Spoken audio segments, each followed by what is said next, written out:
all set to go. You ready? Yeah. Welcome to the Sports Wrap, everybody. He's George. I'm Tim. Here we are. Sports was just nuts this last weekend. Oh, yeah. It was just. Where shall we begin? I don't know. I think we should actually, and you'll be kind of surprised. The Masters. Let's start with the Masters. It was amazing. What did you? Not only apparently did you like it, but like the fifth largest or the best audience in 5 years watched the Masters on Sunday. I had no idea that. I asked Mike, and I'll ask you this question. Why? What intrigued people? What pulled that big audience in for the Masters? Well, I think it's the whole deal. It was the LIV versus PGA, and Koepka had a great lead. I mean, a stupendous lead. And Rahm, young Spaniard, good-looking kid, good-looking family. He just chipped away in that lead and then overcome. And you know what? One thing about these guys that I've been watching a little bit of golf, they learn how to protect their lead. And Rahm protected that lead after he got it real well. Yeah, after he got it, he looked in control.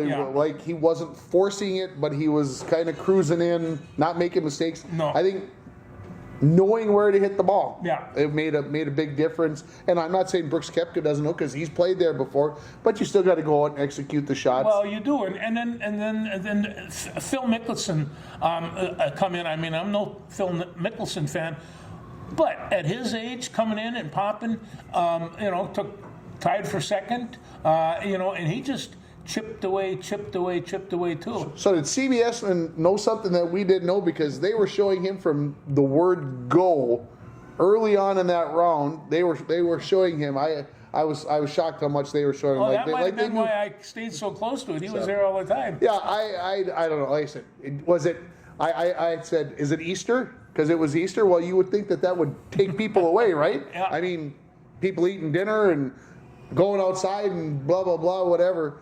Or did it have the fact? And I think this is the reason why the TV ratings were so high. Well, golf was on in the morning. It was. It was on in the morning. The last day they played 30 rounds of golf, 30 holes. That's a lot of holes. And I asked, even for a professional golfer, after watching the course that many times, taking that many strokes, are you a little bit tired? And it doesn't have to be very much to get that ball offline an inch, and it's and you take a look at that. But it was a strong effort from a lot of golfers, and I enjoyed watching them. Yeah, ask Jordan Spieth if he if every drive is important when he put the one out in the trees on 18 and cost himself a few $100,000. I suspect maybe he's regretting. Of course, John. I mean, let's be honest. Jon Rahm was very fortunate the fact that his ball way off line on 18, and the son of a gun hits a tree and lands where? Right in the middle. Right in the middle. Right in the middle. It just, he couldn't have planned it. For parts of that, it seemed like Caddyshack all over. And but so that just tells you that the nerves can still be there. Well, yeah, and the other thing is like you were talking about it being Easter. I understand the crowd grew after, because Saturday was just kind of a miserable weather day, and the crowd just grew and grew and grew. They're going to remember this one for a long time. Yeah, like I said, I was shocked when I read about the size of the TV audience. Like I said, I hate to keep going back to that, because it didn't seem like any other. A better, or whatever Masters, but I think, like I said, the morning. And they're playing on a golf course. Frankly, it's almost like it's animated. That course is so beautiful. It's something like you'd be playing out of The Hobbit. It's just it's just a very animated course, and after a while you begin to know the holes a little bit better, and you realize, holy cow! That's why the Masters is what. You got a nice straight shot, except for that river in the middle. Yeah, and that they talk about like hole 11. It's got the 32-yard wide landing area, and it rarely gives up any birdies, because now you got to try to hit it onto that green. You're gonna hit. And on Saturday, or even in the early part of Sunday, the green was still wet, and the ball would hit. By the afternoon, that ball was gone. Yeah, they'd gotten it to where they wanted. Well, it wasn't as dry as they probably wanted it, but crazy stuff. Can I just say that I told you last week, John? Yeah, you did. You said Jon Rahm was going to win. I'll pat myself on the back. Yeah.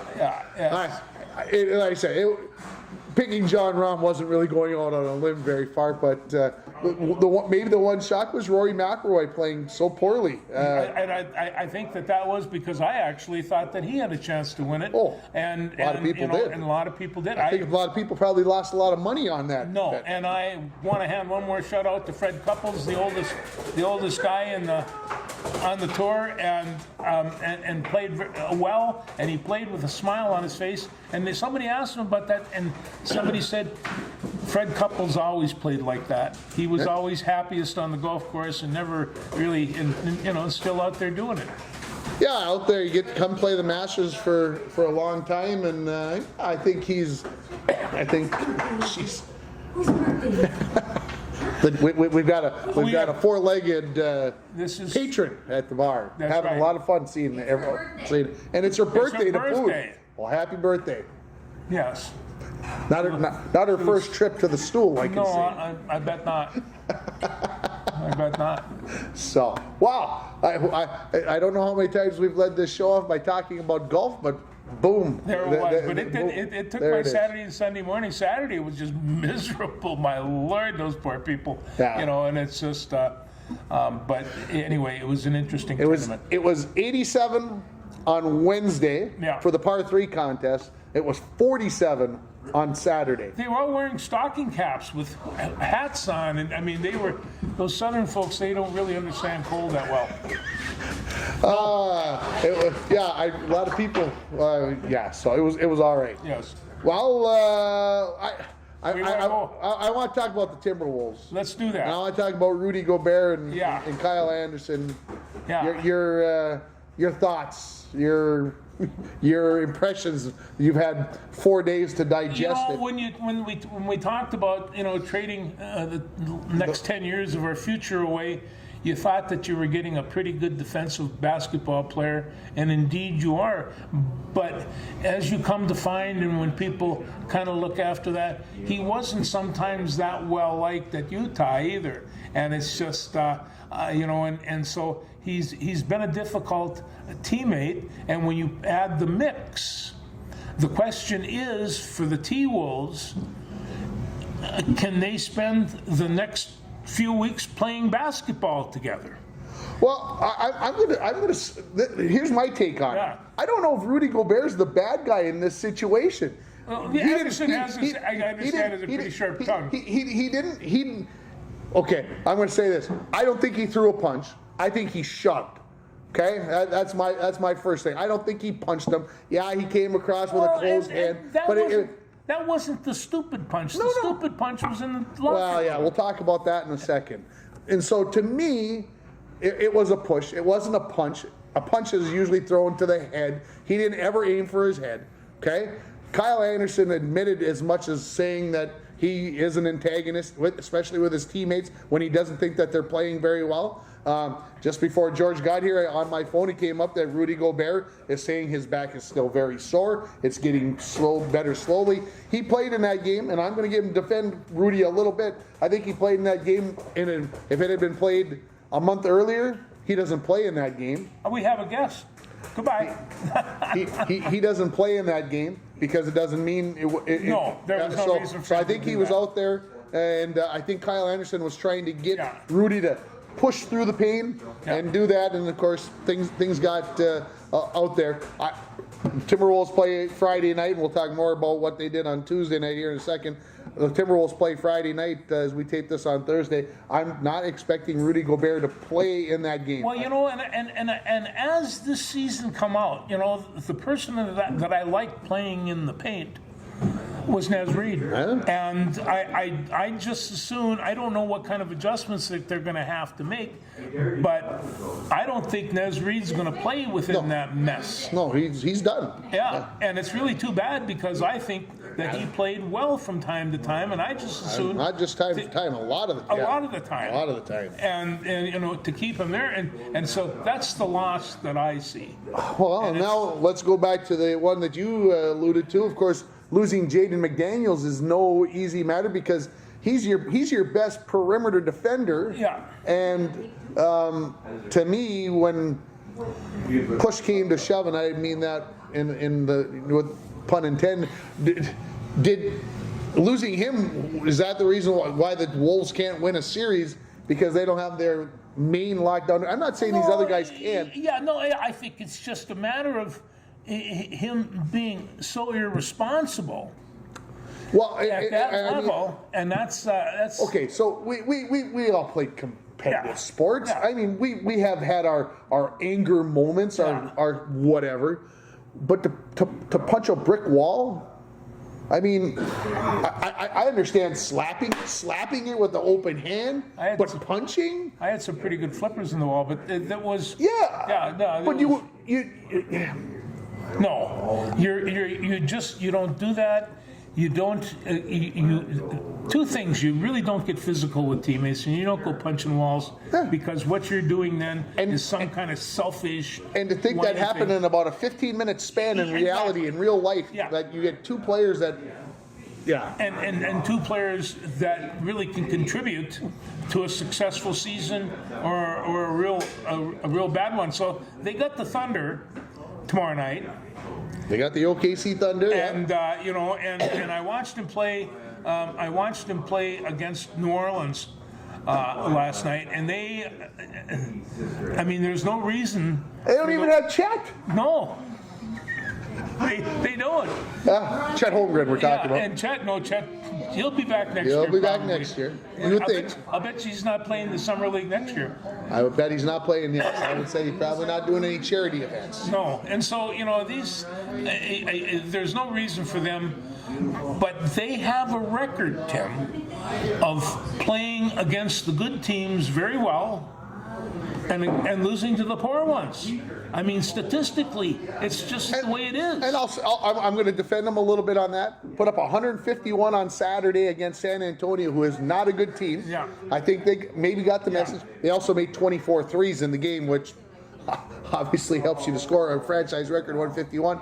But then they played New Orleans, who was below them although they played in the play-in game, and took care of business on Sunday. I said, you know that when you're a bad team, like Portland was a bad team without their four starters a couple weeks ago. I think that's the loss that kind of stands out. It does. That really kind of makes this keep driving home. But let's talk about the Laker game. I don't know if you stayed up and watched the Laker game on Tuesday night. I caught the highlights the next day, and there were, for one, there were people predicting that they were going to go to LA and get stumped, and they didn't. What, they lose by 6 points in overtime? Correct. And also, at this point in time, LeBron's kind of making his comeback. He's playing pretty well, and some of the rest of those guys are as well. So right now, LA is one of the hottest teams in the West. You caused me two thoughts in that statement, and I want to address both. Yes, LeBron James had 30 points, 10 rebounds, played 45 minutes. Okay, and here's the kicker on this, folks. He scored 30 and 10 in 45 minutes. Okay, that's a good night. 30 and 10 is a good night, but he did it in 45 minutes. LeBron James cannot play 45 minutes a night in a series. No, he can't. Yes, he's played on Tuesday. They're not going to play till Saturday or Sunday, whichever day they deem that they're going to play. I assume Saturday. Okay, but once you get in the series, you're going to play every other day or maybe every third day, and he can't go out there and do that anymore.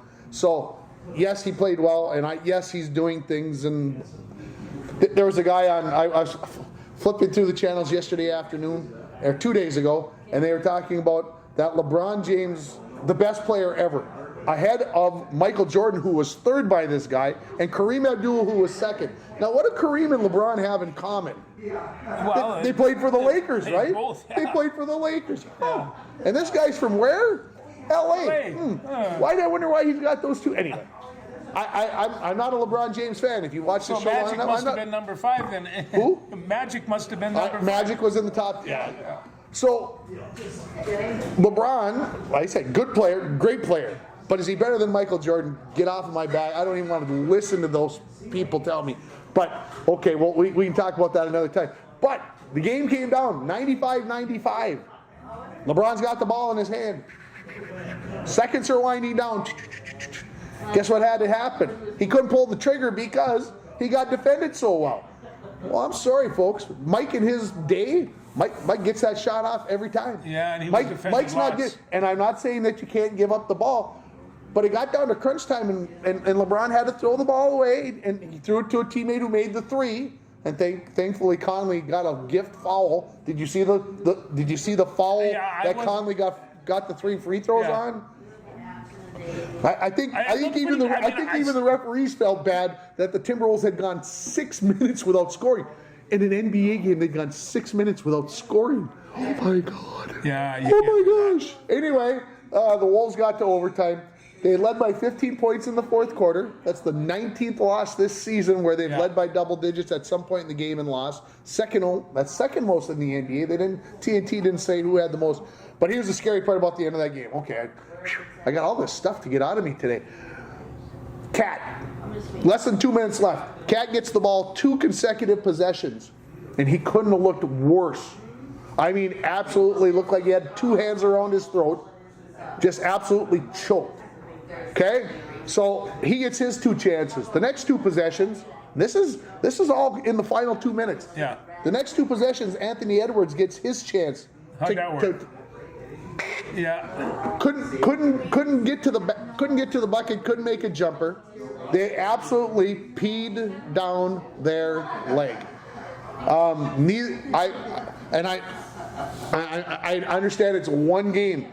But when you've got a chance to beat the Lakers in LA to get the 7th seed to blah, blah, blah, and I know you got another chance coming, and you do, but 4 possessions in a row with your 2 superstars, and we didn't get, not only did we not get a good look at the basket, but the 4 shots that we took never had a chance to go in. They were never inside of the rim. They never had a chance. No, they were awful. So you might gather that I'm very afraid of, and I know they can hit big shots. I understand that, and I shouldn't base it on one thing, but it scared the heck out of me. I went to bed. Game got done at midnight, and I went to bed angry that the 2 guys that we're thinking are going to be the superstars on this team, I don't think have it. No, they don't have it. And I mean, and it's taken me a whole year to kind of figure this out, but. Like one pundit said, somebody would say, "Who are you betting on?" He says, "I can't tell you. This team is so inconsistent.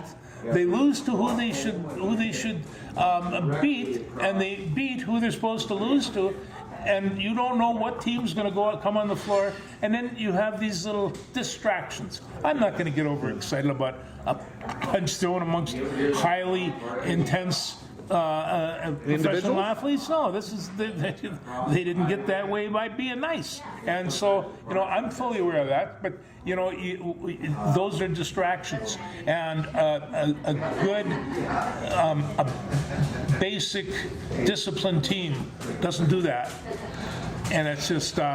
I just know that. Or they take care of it in the locker room where everybody can't see. If somebody would have told you Kareem throwed a punch at a teammate, you wouldn't believe it, or you'd have to. It would be shocking to you. Well, I saw him hit that. I saw it. Was it Rudy Tomjanovich that he hit in that game in 1978? Broke Rudy's nose, I think, if I remember right. My gosh, that's 45 years ago. That was when they thought that maybe he might be a pretty good boxer. Lot of range on that 7-foot arm. Yeah. So. Anyway, you know what the Timberwolves are going to do tomorrow night, right? They're going to win. They are. So that we can continue the saga because if they win, they're going to get the Denver Nuggets. Yes. And I've been saying this a lot this season. If you think Timberwolves fans are angry or whatever, the Golden State Warriors has been my favorite team to discuss that. The Denver Nugget fans are got to be freaking out because they're the number 1 seed in the West, and they're not playing very good basketball. No, right. And when they play out there, the games are late night. My eyes get sore, Tim. There's going to be a lot of late. If the Wolves make this, we're going to spend a lot of late nights with the Wild and the Wolves playing at 8:30. I'm sorry, folks. Well, games won't start till 8:50. So there's going to be lots of napping, I think, in the afternoon to be able to live the life that we need to lead here. So I do predict that the Wolves do win at home, even without Rudy. I think they find a way with the crowd behind them. Find that energy. I think they're going to be there. There's just an awful lot of talent on that basketball team, and it's just and it's. Do you want to make any picks about the NBA? Because the NBA playoffs start this weekend, and it's going to be the first round series could be almost done by the time we talk next week. Do you have any Any feelings on who might come out of the West, who might come out of the East? Well, I'm not going to pick series because it's not even all set it's not yet. even set yet. You know, it's not going to be the Nets. It's not going to be the Nets. Yeah. Okay. And you know, and Philadelphia is strong, and they're going to probably be all right. And no, I'm not quite sure just how that's going to work on that East Coast. It's still kind of tossed up. You know, Milwaukee's 1, Boston 2, and I think Yeah. it's Philly is 3. Yeah. So Philly, Boston. yeah. Does that have any intrigue at all? It does, you know, and also Boston's just nuts these days. They got a hockey team that's almost unbeatable, or at least thus far, and the basketball team is playing very, very well. Hey, Boston has a Shamrock. Stuck up its. Yeah, they're doing very, very well, and so I'm just saying, Philadelphia, I've seen play a couple times. Somebody as during the week was talking about Boston, and with the change of head coaching, are they the same team in the playoffs as they were last year? And I don't right now. I don't get the feeling that they are, but we'll see. I'm going to go Milwaukee, and then out of the East to win it, Yeah. and then out of the West, I've already bashed Denver enough. I don't like Memphis's chance because as much as this pains me, I think the Lakers and/or the Timberwolves would have a chance to beat the Memphis Grizzlies. Then you go to the Sacramento Kings, are number 3. Well, this is the first time Sacramento's been in the playoffs in 17 years, so I don't think it's going to be Sacramento. So now we got to come down and we got to come into the Phoenix range with Kevin Durant and company. And then you got Golden State that's in there. And who did I miss here? I gotta make sure I get this right now. Clippers. The Clippers and a piece of paper. Oh yes, we're going to discuss this. Thank you. Yes, this is a good reminder because that's insane, is what that is. All right, I gotta do this. Western Conference NBA playoffs. So we get this. So I got it right in my head. Oh, let's see here. Oh, I told you that was going to happen a couple of years ago. Unbelievable. All right, get down here. How long can it take? Just give me the. All right, so they've got in the East. They've got Milwaukee versus Toronto, Chicago, Miami. Well, that's down to just one team. Boston versus the Atlanta Hawks. Yeah, 76ers against the Nets. Cleveland against the Knicks. Okay. Western Conference. Sacramento versus Golden State. And then Phoenix versus the LA Clippers.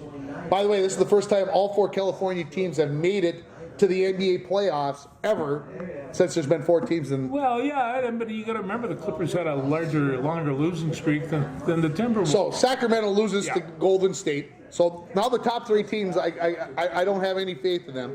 And so Golden State's sitting there at 6. They had a horrendous season on the road, but they're the champs, right? And they're not only the champs, but they kind of got in a hole last year too, and they came out smelling pretty good. And then you got the Clippers, who I don't have a whole lot of faith in against the Suns. So I'm going to go that it's going to be Sacramento versus Phoenix, or excuse me, Golden State versus Phoenix in the finals. Yeah, that would be the logical choice. I'm gonna have to go with I don't that. trust the Lakers, and not just because I despise them, but I don't trust them. I mean, they should have lost to the Timberwolves. I'm serious. I remember when the Lakers were from Minnesota. Well, I'm not quite that old, but Yeah. I've got a tweet or a notification here from ESPN that Rudy Gobert is aiming to return on Friday despite the lingering back issues. So, anyway, there we go. Athletes are amazing. Anyway, the NBA will. It'll be an interesting one again. That starts over the weekend. So shall we talk NHL? We should talk NHL. All of a sudden, the Wild is wild, and they're beating everybody, and boom, boom, boom, they're finally there, and then all of a sudden, their tires stick in the mud. NHL playoffs. Yeah. I get where you're going.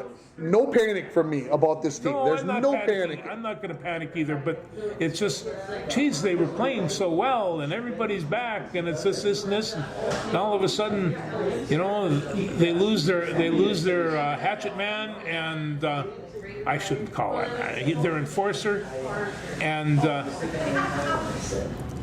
I'm just opening up. I opened up right to the bracket where the Wild are in. Yeah. They've got that the Wild are going to end up playing the Avalanche. This is their prediction. Okay. That Colorado is going to blow this, and Dallas is going to be the #1 seed out of the Central. You guys couldn't be wronger. But anyway, I digress. of course Dallas is playing pretty well these days. Yeah, and they've got St. Louis. They got St. Louis last night. They got St. Louis tonight.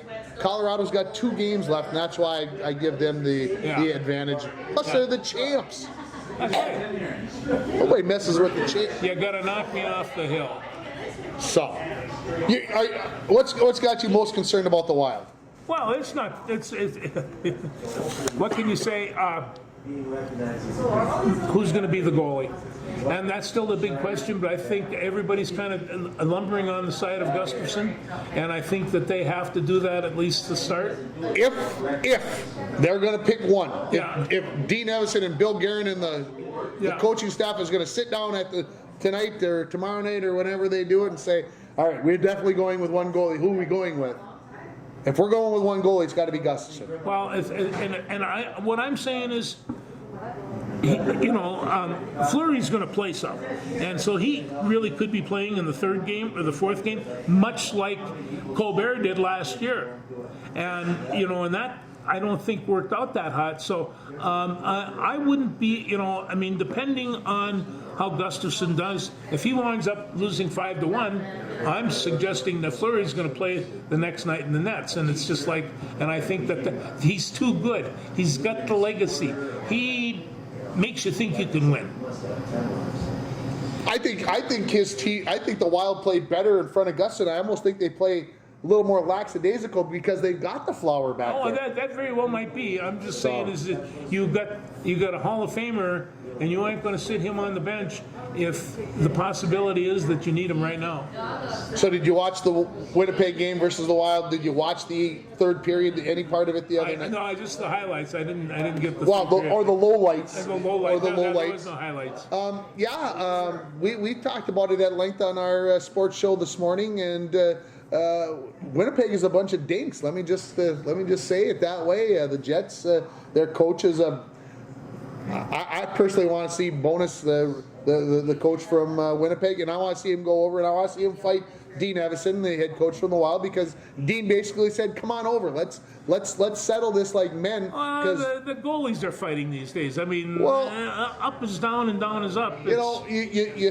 Here's what I have, and it's the same issue that Dean Evison has. In case you don't know, basically, Winnipeg decided that they were going to, only way that they could beat the Wild is to be super physical with them.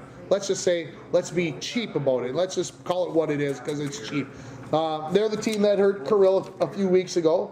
The guy who accidentally landed on top of Kirill and whatever. I've seen that. So then Ryan Hartman gets a suspended for a game on a hit that I still can't even believe he got a penalty on, but he got suspended as well.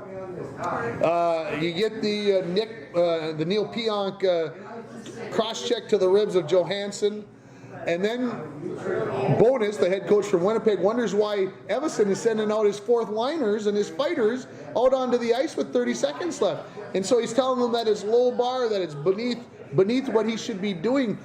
You're down 3. It's only 3-1 with 30 seconds left, and you just hurt one of our better players by smashing him into the wall with a cross check. And you got Pionk, which kind of ticks me off because he's a Minnesota kid, and he's laughing on the bench about it. I don't like that malarkey. But anyway, he had to send out his enforcers, and I think Ryan Reeves got the better end of the fisticuffs. And like I said, I'm not a big fighter, but in that situation, things had to be done. They were taking liberties. Kirill, every time the whistle blew, somebody had to come and push him in the back or punch him in the helmet or whatever. And I'll tell you about Kaprizov. He's paying the bill, guys. People are paying good money to come and watch him play, not to see you. And this is... Oh, and I understand, and I get it. If you're a Winnipeg fan, and I understand if you are, you want to, you know that you're not a better, you're not a talented enough team. So what do? You go aggravate a little bit. You know, you go muck it up. You go make it physical. You go do that. I get it. I understand it. But I understand mucking it up, and it's only going to get worse because whoever the Wild play, whether it be Dallas or Colorado, they're going to try to take that approach. They've been trying to do this to the Wild for a couple of years. Yeah, and I think the Wild have to get over it. Yeah, that's why we got Hartman and things like that. Yeah, I mean, like I said, we got Ryan Reeves, and hopefully he can deter some of that because and like I said, if they're gonna be going and taking extra shots at Kirill, then I'm gonna go be taking extra shots at Jason Robertson or McKinnon. The team is going to protect Kirill as much as they can. They're just going to do that, and they better. They have to. I'll tell you, the hockey is going to get real good from this point on, and we can all sit around and analyze. But the fact of it is that all the goalies from this point on are going to be hot. Otherwise, they wouldn't be there. They've got all kinds. Each team has a scoring thing. I mean, Boston, they're setting. Can Boston be beat? I don't know. Well, according to the hockey guru Mike Bolstead, the only team that has a chance out of the East to beat them are the Florida Panthers. He says the Florida Panthers have the right mix. They are physical enough to be able to shut Boston down, and they could play in the first round. Now, how about if you set the NHL record for wins and points in a season, and you lose in the first round of the playoffs? Yeah, that's not good. That's not good. And besides, up to this point, for the Boston Bruins this year, somebody's going to have to knock them off. They're just not going to topple over. You got to beat this bunch. Yeah, you wouldn't think that it would be easy. It's not going to be easy to do in 7 games because they've shown all year 64 wins out of 81 games. They still got 1 game remaining. To think about that, I mean, that's a lot of wins, boy. That's a lot of wins in a sport that has a lot of what's the right word? A lot of bounces to it. Physicalities. Well, and to me, you can lose games in a shootout in a quirky manner, as I saw somebody say the other night on Twitter. And so anyway, kudos to Boston. I don't see anybody beating them out of the East before the Stanley Cup Finals. Out West, Colorado's Colorado. I know they had a slow start to the season, the Stanley Cup hangover. Maybe they've now shown that maybe they're the best team in the West. I don't see Colorado losing, except to possibly Vegas or maybe Edmonton. Edmonton is intriguing. They can explode. Well, they can explode on the scoring end, and if they found a goaltender who can play at all, they're going to give themselves a great chance. It's going to be fun. Like I said, I'm going Boston, and I gotta say Colorado, and like I said, I hate to say it, Colorado wins it. I just don't. They're cruising. They've been on a slow rise, and I think that's where Colorado's at. Well, no, and you take a look at the sports this weekend, starting off with the hated New York Yankees, and and then he's changing gears on us. Nice. I like the transition. No, we need to get there. There is great viewing this weekend, especially in baseball. Minnesota Twins heading to New York, both with 8-4 records. 8-4 records, and they've they've done real well against some pretty good teams. They beat Houston 2 out of 3, and they snared a couple from Chicago, and they're winning these walk-off, really exciting games. And also, I got to forgive you for I got to apologize about the attendance of these games. The opening game, they had 27,000 people there, and then the next day, and even through Easter. And the weather wasn't all that hot, but they had. It was hot this week. It was hot this week. It was really hot. Had to sell a lot of beer into the 8th and 9th inning. And so that's when we get back. So the speed pitching has changed the game. People really like the speed, except for the beer vendors. The teams make a lot of money off of beer vendors. They do, and so what they've done is they changed the rules where they chopped off beers at the 7th inning. Now they can go to the 8th.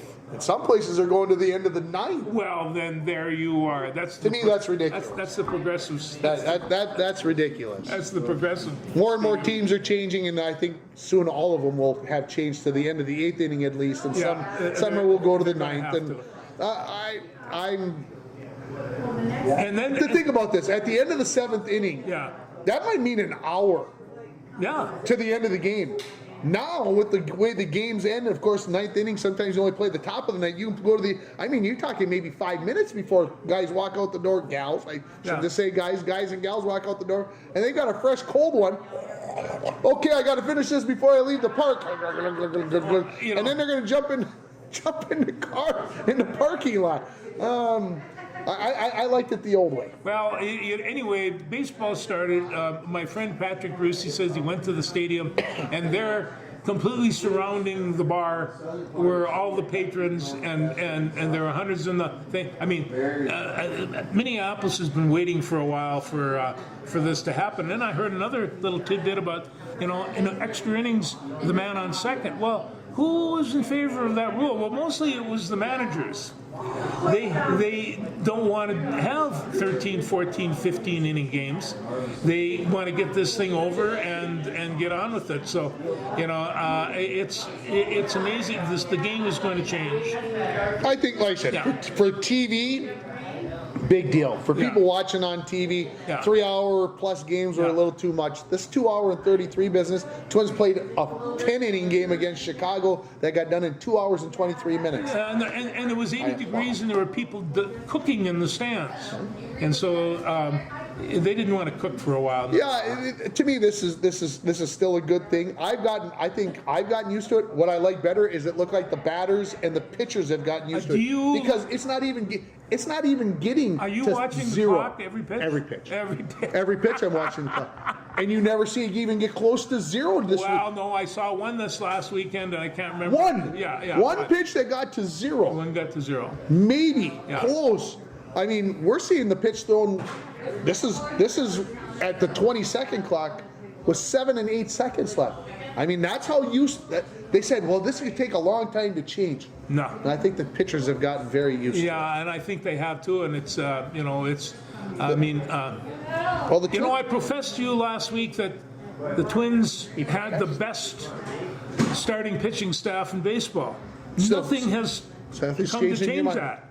Lopez is just absolutely amazing. Filthy. Sonny Gray, you see this stuff that he throws? And Joe Ryan, I mean, these We're going to find out about Joe Ryan tonight, because Joe Ryan made a mistake. He did. Last week, gave up the grand slam to Houston, which okay, it happens. Tim, you got to let it go. Yeah. He's gonna be in Yankee Stadium with those short porches and whatever else, and he's a fly ball pitcher. Let's not be whatever about this. Joe Ryan is a fly ball pitcher. He is going to give up some home runs tonight. So George, pray for my patience with him, because he's going to give up. I watched Duran on the mound throwing 103 miles an hour, and when that ball hit that bat, it was an explosion, and it, at 103 miles an hour against death. Are you getting nervous about him because he's given up 2 home runs in the 9th inning? No. No, you're not nervous? No, because somebody would say to me, would you like to take a bat and go try to hit it? Here's the thing about what they were talking about.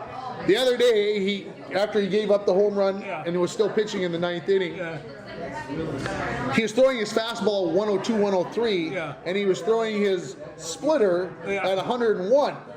And they were saying he would be better off if his splitter was at 96. He's got a curveball, it's incredible. Or whatever he's throwing, splitter, whatever he's throwing. Okay, so let's think about that. You could actually be throwing the ball too hard. You've got too much speed, because there's not enough speed difference between the 2 pitches. That's right. And I'm just like, wow, that caused me pause. He threw 104 in the upper corner. The guy didn't. There was no way he was going to hit it. And the next pitch, it was going right straight down the middle, and then bloop.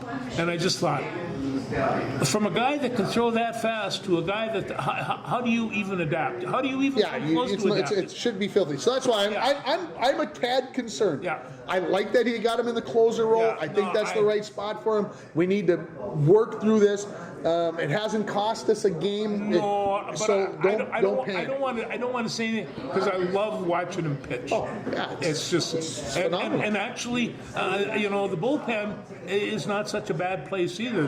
They can. Yeah, they've done well for And themselves. if you notice these starting pitchers, they go sometimes into the 8th round, 8th period, 8th inning, and with You think Rocco's let loose a little? he did, and Lopez, I think he threw 101. Yeah. 101 pitches. As long as it doesn't come back to bite us. Yeah, anyway. All us fans begging for that. Yeah. Okay, what about the hitting for the Twins? They- Are you concerned? They got the best pitching staff around, and it's a good thing because they can't hit worth a rip. I mean, they're just not producing very many runs, and they've been lucky, and they've been getting through this. But no, So here we are complaining, and they're 8-4. they're 8-4. Yeah, I don't They're want 8-4. We're not happy. Well, that's because they're not hitting very well. They are not hitting very well. They're getting hit in the face very well, but Yeah. not getting hit. And I mean, I saw that. I felt so bad for that guy. Just is a salt. There's a weird foul dud that goes. It's just. It's not pretty. It's not pretty. I was listening to it on the radio when it happened. Yeah. It just so happened that I was in the car and I was driving someplace and I heard it happen, and I don't like. I like physicality. Don't get me wrong, folks, but I don't like that kind of stuff. Then I'm flipping through the channels last night, and I'm like reliving. I'm listening to that part of the game in my head, and it wasn't the right time. And he came up to the plate, and he gets. I didn't want to see it, and it happened. And no, I don't want to ever see it This again. goes to every kid, every man my age. Boston had this guy Tony Conigliaro, and Tony was just a really, really popular rookie, hitting everything that come his way, and then he got hit in the eye, and he never recovered. And it's just like you saw that, and you know that he was going to be another Mickey Mantle or something. But he had that charisma, and he got hit in the eye, and he was done. And I every time that they get hit in that upper head, I think of Tony C, and it just it's really a strange feeling. It's a dangerous game like that. Yeah, and of course we talk about 103 miles an hour. How the heck do you get out of the way of that? And especially when these guys now seem to have the ball going. The sweeper's coming. The sweeper. Yeah, and the ball's going like this. Yeah, when it's coming straight at you, yes, it's intimidating. But the thing is, you get a ball that looks like might be coming down the middle of the plate or the inside of the plate, and then it starts coming in towards you, and all of a sudden you're already leaning in, you're already starting to think. If you get a fastball that's not moving, I mean, if it's just coming straight in, you can see it as it comes out of the guy's hand. You can see that it's coming towards you. It's these pitches that move about 8 inches where you think, well, it's in the middle of the plate, and then all of a sudden it starts tailing at your brain, and then it's too late. No, Lopez is incredible, and and there are some pitches that come and break away, and that batter looks so silly up there with a stick, and somebody says, well, he shouldn't be because that's impossible to hit. There's no human around that can pick a lot of those up intentionally. Now you're going to pick a snag up now and again, but when you see that pitch, it's just like whoa. And every one of them's got somebody like that. Got a little something. Yeah, Twins, like I said, going through their set of injuries. Yeah. Joey Gallo's now down playing with St. Paul. Buxton with his big collision. Yeah. Max Kepler's still not back in the lineup. So we get to see Edward Julien at second base, the Canadian kid who is the talk of the organization. You got Waller. You never know. He might never leave the lineup, Edward Julien. That's my prediction for this young man. All of a sudden, Polanco will be like, Jorge who? Jorge Polanco? He played for the Twins? He did. What? He may never ever be back. I'm just saying, it just could happen that way. Yeah, so, good. Tampa Bay today went to 13-0 on the season. They won. They beat Boston this afternoon. So they tie the major league record to start a season with 13 wins. Tampa Bay is 13-0. Just think about this. You're the New York Yankees. You're 8-4 and you're 4.5 games out of first place already. Well, and I mean, I didn't pick Tampa to win that. I picked Baltimore, and they're hitting the heck out of the ball too, and so they walked it off this afternoon. They walked it off. They won this afternoon at home. And so people have been thinking, well, the Orioles, they haven't played baseball in 1,000 years. Yeah, well, they're playing this year. And they're Gonna be playing pretty interesting. well. Yeah. Last year they were in the mix Yeah. till about early September and then faded a little bit. They could be there at the end. I think so. But Toronto's going to have a lot to say. Toronto spent a lot of money last year, and we could go on and on about baseball because there's lots of good things. Like the Dodgers are only 7-6, and I read some guy who predicted today the Dodgers don't even make the playoffs. They're not going to be. They're not going to be a pennant winner. That's for sure. That stuns me. Personally, they've won the most games in baseball the last 2 seasons. Yeah. Maybe they don't need to win 106 games and go in with all that pressure. Maybe this is how I always feel. Do you want to go into the basketball playoffs 26-0? Do you want that pressure? Not only of trying to win a state championship, but you're also undefeated. Maybe if the Dodgers only win 95 games, but still make the playoffs. Maybe that would be better for their psyche. Well, I watched Mookie play. Not that I want the Dodgers to win. Don't get me wrong, but No, I watched Mookie play in that USA. the World Baseball Classic. He couldn't hit anything, and either could Trout. None of those guys could hit. You mean making $365 million over 12 years might get you in some? No, Mookie Betts. Okay, the Twins play in New York, They 4-game series. Yes. Prediction. How many do they win? Because this is their kryptonite. This is their If they nemesis. can walk it out of there with 50-50, that'd be better. Oh, I'd take 50-50 in a heartbeat. Yeah. They can't lose. They can't They can't lose 4. They can't leave New York 500. No, they can't. No, They can't. gotta win. They gotta win at least one. Well, I'm going to tell 2 you would right be now, great. The 3 would first be a thing that's miracle. going to happen is New York's going to have to hit some of this pitching. And I can't wait to see them try, because every one of these guys that are going to go out they're got to be a nightmare for hitters. And What are we gonna do if the Twins sweep the Yankees in the Bronx? What would we do? Well, I'll go to New York and have a pizza. It would be, If the Twins sweep the Yankees, I don't know. Next week on this show, something crazy is going to happen. You don't want to miss it. but hey, it's good to get a good jump start on the season, and they did last year, and then it all kind of fell apart. Yeah. They have to keep the injuries down, just like everybody else, and keep this pitching staff healthy, and we haven't even talked about Malley yet. He had a tough go out there, but everything he threw. Yeah, but even his tough goal was pretty good. Even his tough goal was pretty good. So it's there's just an awful lot of pitching out there, fun to watch. Yeah, we'll see. And like you said, the Yankees are getting 3, 4, 5 in the pitching rotation. So they're gonna get Joe Ryan and then Malley and then Kenta Maeda on Saturday, and then Pablo Lopez Lopez against Cole on Sunday. Holy. I will watch that one. That's probably worth the Sunday afternoon of sitting down just to watch, because that's probably going to be a 2-1 ball Lopez game. Cole in Yankee Stadium. I mean, this is what. Should we jump in the plane and go? Hey, did you see the look in his eye, folks? I don't know if you caught it. Maybe you want to rewind it.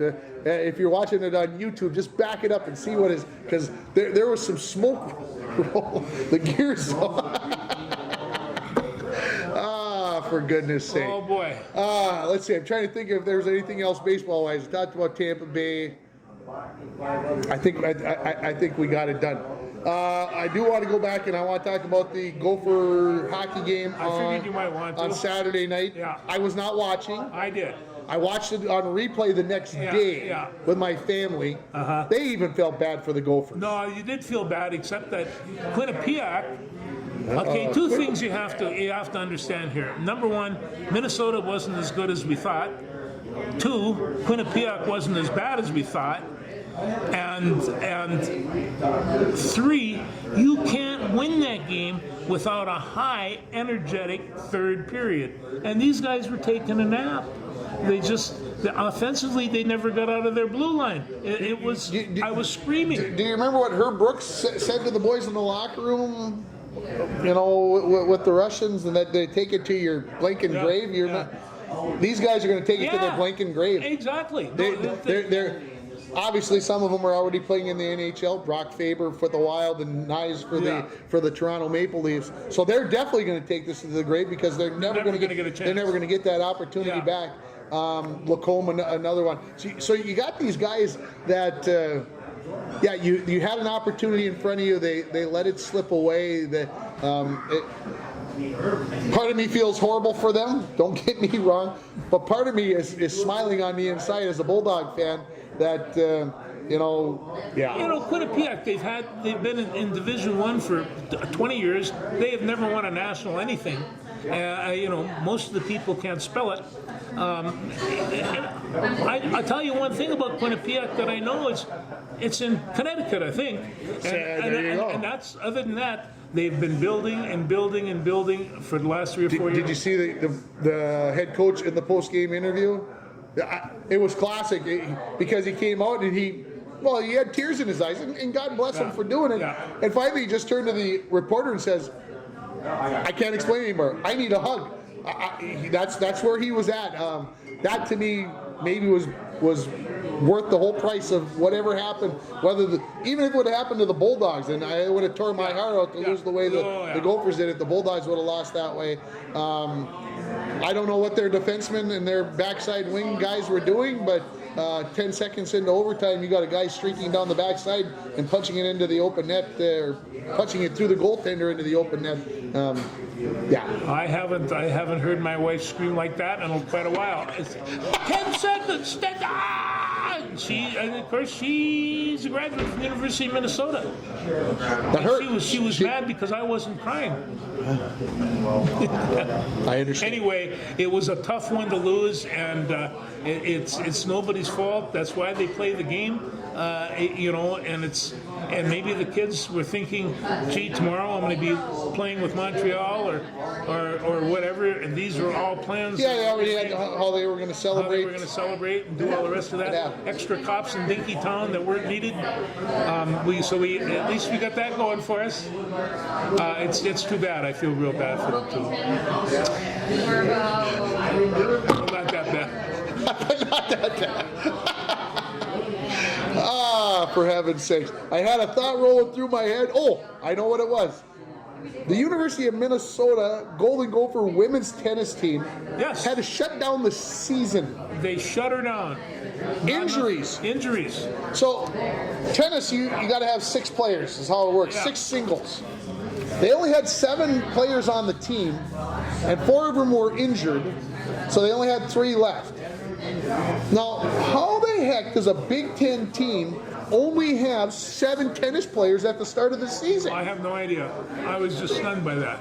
And besides, tennis is, they've had quite a bit of success at the U in tennis. They done all right for themselves. So this was to me was a big shocker, was a head scratcher. But let's talk about the Gopher men's track and field. Men from the north leap to the top, and I've just kind of scanned through this, but I kind of don't ever remember when the men's track team was #1 in the nation. That goes to Texas A&I and Florida, blah blah blah, and California and Oregon. They got some pretty good track and field. Minnesota, well, they're running really well. And I mean, I remember one time watching Ricky Upchurch win the Big Ten 100-meter championship, and that afternoon scoring touchdowns galore at the inter-squad scrimmage. These guys could run, so I know that they've had some sprinters. Yeah, the Gophers were #1, and I think they said in the latest rankings they went down to 12, and I'm like, how can, that's in this article, I'm like, how can they be to 12? But don't, like I said, no indoor track for men anymore. That's probably the biggest part of this puzzle. Yet here they've got all these phenomenal athletes that have gone out, and they mentioned in the article that from the Star Tribune, if you want to go read it, that a lot of these guys get to go compete unattached. Okay, they get to go compete at the indoor meets, but they're just not representing the University of Minnesota. Yeah, and that's disconcerting. It really is. It's and there was other talk, and I hear this from time to time. I was in a town that has a small college, a Division I hockey team, and there are people that are saying, well, this costs too much, and I keep on coming back and say it does, that it's an investment that you can't make anywhere else. this is what's going to draw your students. This is what's going to make your campus and build your campus. I would hate to see UMD without a Division I hockey team. Yes, and the scary part about the track and field team is they went and just built a brand new outdoor facility. Yeah. So the fact that they built this brand new facility and then cut indoor track made me scratch my head, but maybe in some weird way, maybe it paid off that these guys had a chance to concentrate more on their outdoor events and those kinds. I don't know. We'll see.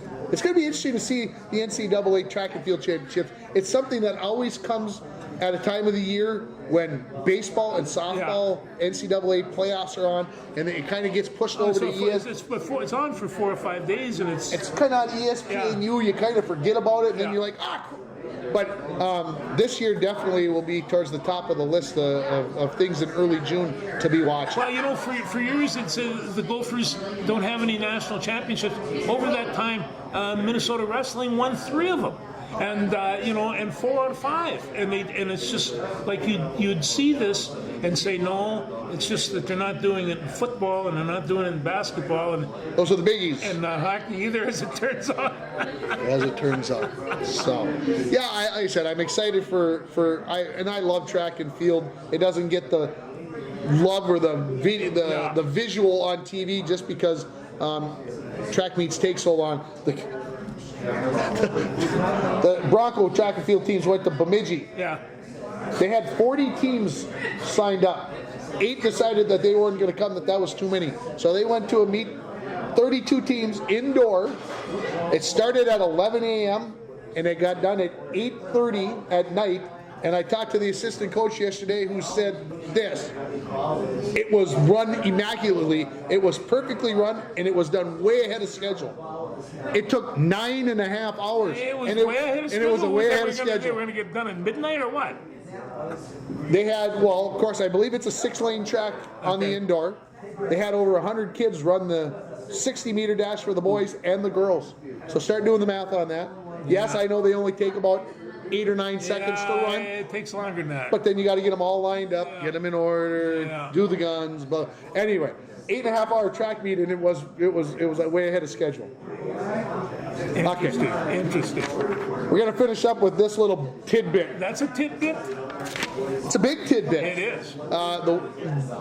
Dan Snyder from the Washington Commanders has agreed to sell the team. In principle, it's not all dolled up and everything. It's nothing signed yet for $6.05 billion. 6.0. So here it is. Josh Harris, an owner of the NBA's Philadelphia 76ers and the NHL's New Jersey Devils, agreed in principle to buy the Washington Commanders for $6 billion. Okay? Snyder bought the team in 1999 for $800 million. So 24 years later, well, it's 100%. It's 7 times. Yeah. 7 times the amount in 24 years. The Denver Broncos sold just like in the last year for $4 billion. And I question that number. This to me is insanity. They're talking about Man U in England selling for £6 billion, and that the Glazer family didn't think that might not be enough. $6 billion wasn't enough. I mean, these kinds of numbers start to get you thinking about when you're paying for that $15 beer at the Twins game. Where are we going? Where does this? It just seems like enough's not enough. How can a football? I understand football is big, but how can it be worth $6 billion? Well, no, and it's one of those things where you go to the ball game, you're not only paying for the ball, you're not paying for, the whole deal, but you're paying for that scoreboard. You're paying for all the other amenities that you like having that are really, really fun, but they cost a lot of money, and you're paying that bill. You are footing that bill. I understand, but when does it become the Joe Blows of the world, you and I, that live on a certain amount of money? Where does it end? I mean, where do you finally price the normal guy I out? explained this to you a long time ago. Bread and circus. Feed them and give them the entertainment and they'll be fine. There will be no revolution.